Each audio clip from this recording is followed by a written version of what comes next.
Vou abreviar, senão vai dar problema para nós. Se esse estuprador, esse vagabundo, se eu tivesse prendido esse canalha e levado para delegacia...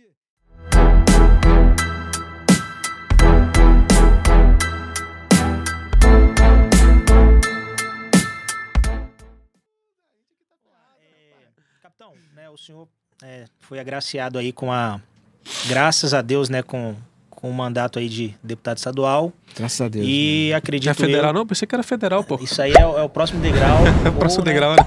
Enfim, mas realmente é uma pessoa que eu já conheço há um bom tempo, merece estar nessa posição. Obrigado, Marcos. A sociedade, de fato, merece ter uma pessoa como o senhor para poder representá-los lá em uma das nossas casas aí. A gente tem observado que o senhor tem lutado muito pela categoria policial, né? Na verdade, pela categoria da segurança pública, né? Pela segurança pública, né? Eu sempre falo, desculpa estar te interrompendo. Não, tranquilo. A gente tem que trabalhar como os esquerdistas fazem, com muita propriedade. Toda vez que eu falo que os policiais merecem ser reconhecidos, principalmente na questão salarial, primeiro, o imediato a ser valorizado é a sociedade. Porque a sociedade vai ver um policial que já trabalha com afinco, com ainda muito mais determinação para defendê-la dos males, né? dos bandidos, dos crimes. Então, toda vez que a gente batalha pela categoria, a gente está valorizando imediatamente a sociedade. Desculpa estar te interrompendo. Não, era realmente isso que a gente gostaria de ouvir, o seu posicionamento. Trazendo para o nível nacional, né? O senhor acredita, eu particularmente acho impossível, seria até bom, mas eu acho impossível. O senhor acredita na unificação das polícias? Olha, se fosse feito por um governo conservador, eu acreditaria. Isso foi feito no passado, mas foi feito foi tentado pelo governo do Lula para criar algo como acontece hoje na Venezuela, onde existe uma guarda nacional, né, que protege os interesses do governo e não uma polícia de Estado que vai proteger o cidadão. Se ela for feita dentro dos moldes de um governo conservador, eu acredito. Talvez não vai acontecer porque a gente vai, na cabeça dos políticos, digamos assim, as forças policiais dentro de uma força nacional, ela vai ganhar um caráter muito forte, reivindicatório. O movimento... Estou falando em relação aos políticos, entendeu? Então, a classe política não vê isso com bons olhos. Durante o período do governo Lula, ele tentou fazer para que ele realmente conseguisse cooptar as forças de segurança pública, principalmente as polícias militares, para que ele tivesse o seu exército vermelho. Por isso que ele criou a Força Nacional. Não foi com outro objetivo. A gente pode até entender que ela foi criada para poder suplantar, em alguns casos, alguns focos de reivindicação em alguns estados. Aí faltava polícia, você levava a Força Nacional para lá. Não, no caso do Lula, ele criou única e exclusivamente com esse propósito, para depois ser um caminho aberto para que esse Exército Vermelho fosse superior às Forças Armadas, que naquele momento estavam sem muitos recursos, praticamente famélicos. Os governos do PT destruíram o Exército, destruíram a Marinha, a Aeronáutica. Não sei se vocês sabem, mas o melhor enriquecimento de urânio do mundo, ele é brasileiro. Ele é feito lá em Aramá, em São Paulo. A Marinha brasileira tem tecnologia de ponta que é melhor que a americana, só que eles quase que sufocaram esse projeto. Há muito tempo que a gente já deveria ter um submarino nuclear, mas eles foram segurando. O que fez com que Aramar não morresse foram as emendas parlamentares de alguns deputados que colocavam lá parte dos recursos para que aquele projeto não morresse. Mas ele deixava assim, da mesma forma que aqui no Espírito Santo Paulo Artung fez com o hospital da PM, que o hospital não recebia verba da Secretaria de Saúde, mas única e exclusivamente da Secretaria de Segurança. Então você receber só uma conta gotinha uma gotinha daquele conta-gotas e você passava a noite inteira com fome. É desse modo que eles trataram as Forças Armadas. Queriam fazer com que se criasse um exército vermelho através da unificação das polícias militares e não para privilegiar as polícias, principalmente na questão salarial. Para nós seria ótimo se hoje todas as polícias tivessem o mesmo patamar salarial de Brasília, por exemplo. Oh, meu Distrito Deus. Federal. Eles têm que fazer isso. Então, quer unificar? Não tem problema nenhum, não. Mas primeiro vão tratar da questão salarial, que tem que ser com a melhor polícia, e não com a média delas. Vamos tratar da melhor? Porque se Brasília pode, por que nós não podemos? Brasília recebe salário, o policial de Brasília recebe salário por causa do seu imposto. Porque o dinheiro dos impostos brasileiros vai para Brasília e esse dinheiro vai pagar... Não estou dizendo que os policiais militares do DF não merecem. Eles merecem, obviamente. Sim. Tem as suas próprias peculiaridades de tratar com aquele tipo de crime que acontece na região. Mas todos nós merecemos.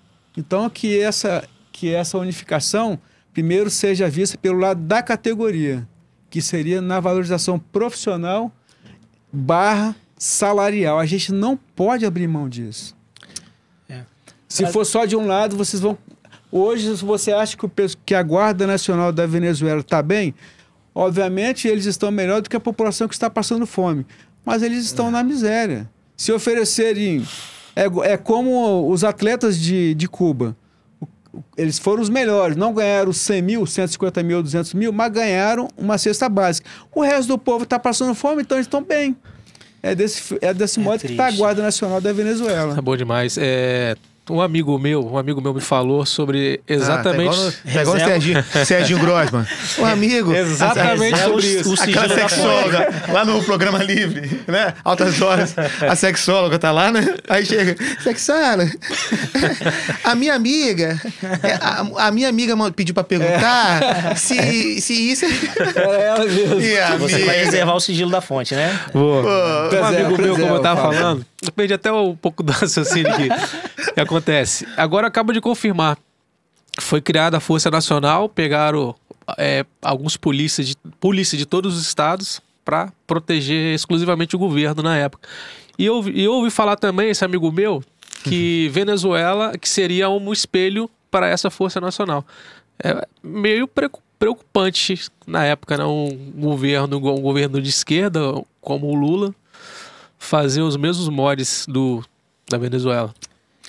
O Bolsonaro, na primeira gestão da Dilma, ele chegou a denunciar na Comissão de Relações Exteriores a infiltração de agentes cubanos. Isso está no YouTube, Abrantes. Agentes cubanos e agentes venezuelanos influenciando diretamente o gabinete estratégico da senhora Dilma. Isso aí é uma loucura, gente. Isso acontecia. E acusaram o deputado federal Bolsonaro repreenderam-no do que ele iria fazer com aquilo. Porque o deputado ele pode requerer ao executivo tudo que o executivo faça. A melhor ferramenta do deputado não é propor lei. Se eu fosse colocar na balança qual é a melhor atuação de um parlamentar, não é propor lei, não é. Talvez a fala também é muito importante, mas você fiscalizar o que ele está fazendo, o executivo. O executivo morre de medo do deputado fiscalizar o que ele está fazendo. E o Bolsonaro pediu essas informações lá na secretaria de gabinete da Dilma. E eles tinham um sigilo de 100 anos sobre aquela documentação, onde ele só poderia ler e não publicar, sobre pena de poder perder o mandato. Olha que loucura, a interferência do executivo no legislativo. Isso é ditadura. Isso é ditadura. Mais alguma coisa, Melo? Então, se tiver um tempinho, eu queria fazer uma... porque tem um amigo também que gostaria de fazer uma pergunta, mandou mensagem aqui. Eu já vou falar para ele já se preparando. O que acontece? Deputado estadual, Capitão Assunção, mas eu acho que o público, as pessoas não conhecem o Assunção Polícia. Se você tiver alguma alguma história, alguma coisa lá da... Pai, tem muita coisa. Eu não sou... Uma situação bem... Que possa contar. Uma bacana mesmo? Não, assim, pode contar porque já tem mais de 20 anos. Vai pedir polícia, de viatura? Nossa, isso já prescreveu? Sabe por quê? Já prescreveu, cara. Mas assim, mesmo... Eu falei uma vez na Assembleia, durante um pronunciamento, onde o deputado Danilo Baense, que é delegado, né? Ele estava presente. E eu falei para ele que eu nunca levava... Na época, minha época de policial da ativa, não tinha essa questão toda do monitoramento, né? Câmera, rede social e tal, não tinha, né? Era muito esparso. A gente estava saindo do MS-DOS, não sei se vocês lembram disso, né? Nossa, o DOS era tudo no... Já ouvi falar. Computador, Cara, você estava entrando no Windows 95, não sei se era isso. Então, estava começando ainda a questão da internet. Eu estava num patrulhamento... Tem muitos casos, cara. RO? Hã? RO? Na época era RO? Não, eu estava na supervisão. Não. Ainda existiam tenentes tirando supervisão. Hoje, infelizmente...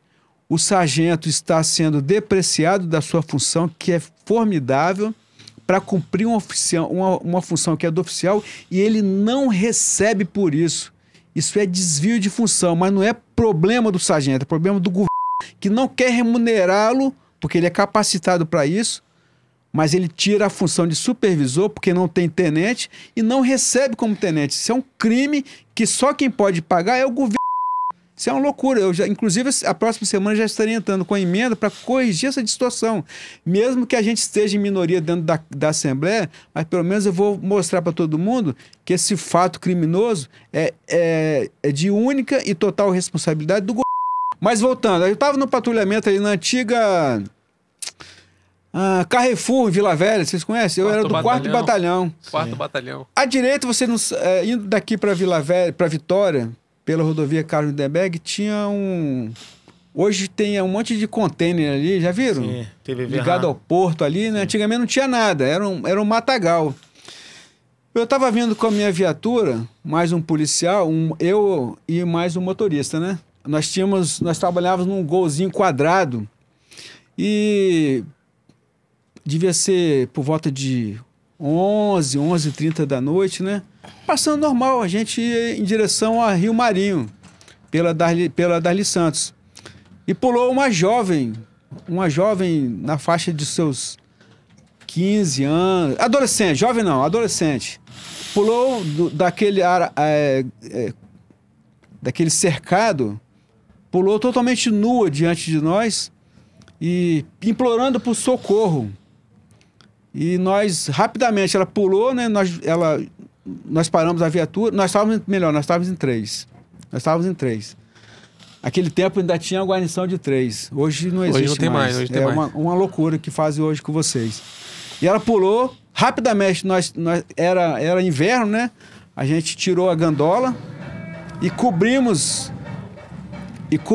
a moça, né? E automaticamente, se fosse simultâneo, ela foi falando o que tinha acontecido. Qual foi a história? Ela estudava no Polivalente de Coqueiral de Itaparica, é um bairro distante. Ela tava longe então, né? Tava longe. Longe. Não conseguiu vaga, cara. A família muito, muito pobre, não tinha como procurar o Ministério Público para que ela conseguisse uma vaga perto de Santa Rita. Ela morava em Santa Rita. E só tinha vaga lá em Coqueiral. E esse bandido ficou vigiando essa adolescente, chegando todo dia que chegava em casa. Até que viu um dia uma oportunidade de enquadrá-la com a faca e levá-la para o mato, era tudo mato, né? E para estuprá-la. E ele fez isso numa abordagem, levou até... Quando ela saltou do ônibus, ele botou a faca nela e levou para o mato. Quando chegou no mato, falou assim, tire a roupa, porque eu vou tirar a roupa. Ele não falou que ia estuprar, né? Porque ia ser um estupro. E ela falando com a gente, enquanto a gente já estava voltando, nesse meu tempo eu já tinha pedido o apoio de uma outra viatura, de uma outra guarnição que estava próximo, né? A gente não tinha o CIODES, a gente tinha só o Copom, e era muito mais rápido, né? Porque a comunicação era direto com a viatura. Era muito direto. Então, ela falando que... Ela pensou o seguinte, eu vou morrer, esse cara vai me estuprar E eu só tenho uma solução. Assim que eu me despir, eu vou correr como uma louca, porque é a única forma de eu me manter viva. E quando ela tirou a roupa, trêmula, né, e muito assustada. Imagina. Quando ela tirou a última peça, ela saiu disparada. Ele não esperava por aquilo. E ela saiu e não sabia para onde corria. E, por obra de Deus, ela foi justamente contra a nossa viatura. Então, quando eu avisei a outra viatura, né, já fomos voltando para o único lugar onde ela imaginava que ele estaria ainda. E ficou um policial com ela. E nós pulamos em 2 para dentro daquela área toda, mais a outra guarnição. Final da história. Vou abreviar, senão vai dar problema para nós. Se esse estuprador, esse vagabundo, se eu tivesse prendido esse canalha e levado para a delegacia, esse miserável, dentro de alguns meses, ia estar solto de novo, estuprando outras adolescentes. Se fosse a sua filha, você ia querer ele vivo? É complicado, né? O final da história foi esse. Então, hoje já não pode mais fazer isso. Mas eu fiz o que era possível para aquele momento. Eu não me arrependo disso, falei na Assembleia Legislativa. Muito bom. Eu nem quero saber onde foi parar essa criatura. Acho que tá lá no inferno, na hora dessa. Tentamos até socorrer, mas não deu certo, não. É muito importante a gente, né, que história fazer essa pergunta, principalmente para o senhor, né, contar um pouco do que lhe ocorreu em serviço policial. Muita gente que, inclusive, está nos assistindo, não tem ideia do que o policial passa nas ruas, né? Além de diversos outros problemas, né, pessoais ou institucional, talvez, né, tem a questão de lidar com a sociedade. Inclusive, a ideia de surgir esse canal, né, a ideia que nós tivemos de criar esse canal, foi justamente porque nós tivemos um breve debate de forma sadia com uma colega nossa, onde ela questionou uma postagem onde a gente estava, de fato, desabafando. Por que o policial militar é o único servidor que não pode errar? Primeiro que errar é inerente da condição humana. O erro. Né? Então, assim, nós somos falhos e imperfeitos. Né? Então, assim, são pouquíssimos mesmos que sabem o que o policial militar passa aí na rua, no Brasil inteiro. Então, é muito complicado. E só para... Se o senhor me permitir, fazer uma pergunta de um... Seu amigo? De um internauta nosso aqui, trazendo para a questão da instituição, né? O senhor havia mencionado aí acerca de um possível desvio de função, né, por parte do sargento e tal. O que o senhor acha a respeito de aquele cabo de polícia que já está quase que no fim de carreira, ele ainda ser obrigado a fazer um teste físico para poder ir para um curso de habilitação de sargento para depois conseguir ali a sua divisa, tão sonhada divisa de sargento? Qual a sua visão acerca disso? Eu vou falar de uma emenda que eu fiz antes da aprovação da Lei 911, que foi a pior lei que já vigorou para os policiais e bombeiros militares. A 911 é a coisa mais ridícula que foi feita, infelizmente. Passou, né? E eu falei para a maioria dos deputados. Eu fui o relator do projeto dos praças da Polícia Militar. Eu fui o relator. Quase nós conseguimos, que eu consegui 12 votos, 13, 14, 15, mais 4 votos a gente ganharia e passaria todas as emendas que eu tinha colocado, inclusive a questão do teste físico, que ele não seria eliminatório, ele não seria eliminatório.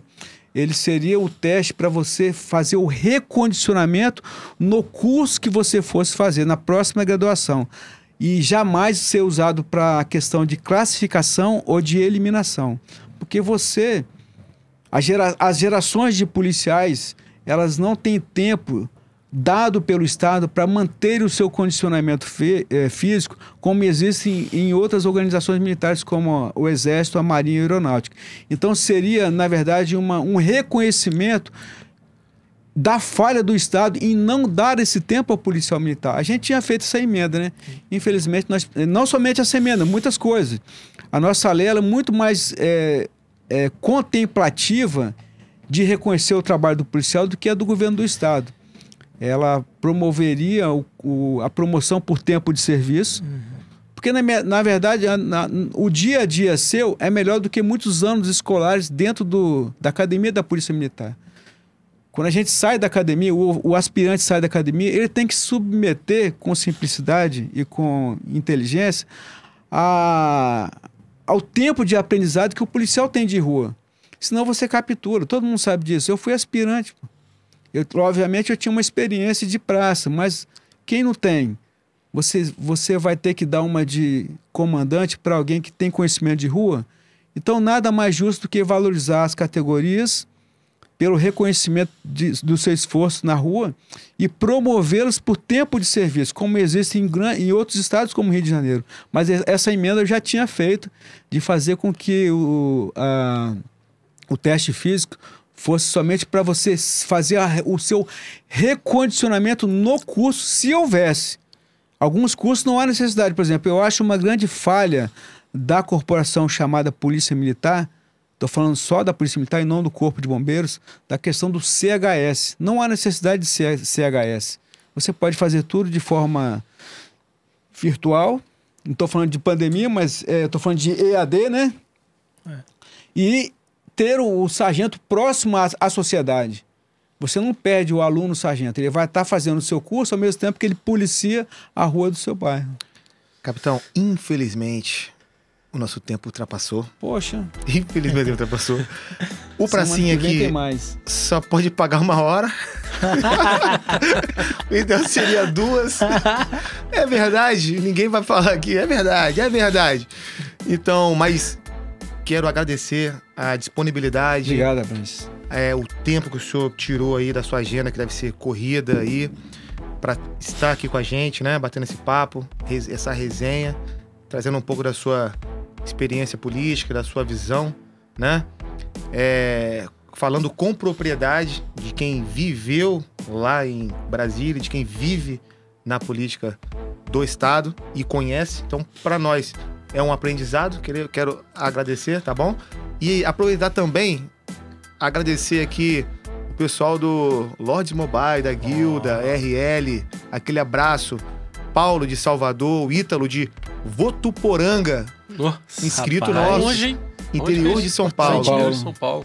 Ítalo de Votuporanga e o Paulo de Salvador, Guilda, RL, aquele abraço, tá bom? Segue a gente lá. E é isso aí, eu quero agradecer você que ficou aqui até agora conosco. Mais uma resenha, graças a Deus, né? Foi bem satisfatório. Como sempre, teríamos muito mais assuntos para tratar. De imediato já está convidado numa próxima oportunidade, estar aqui. Será uma honra recebê-lo. É isso mesmo. Então, É isso mesmo. Fechou. Valeu. Obrigado, capitão. Forte abraço.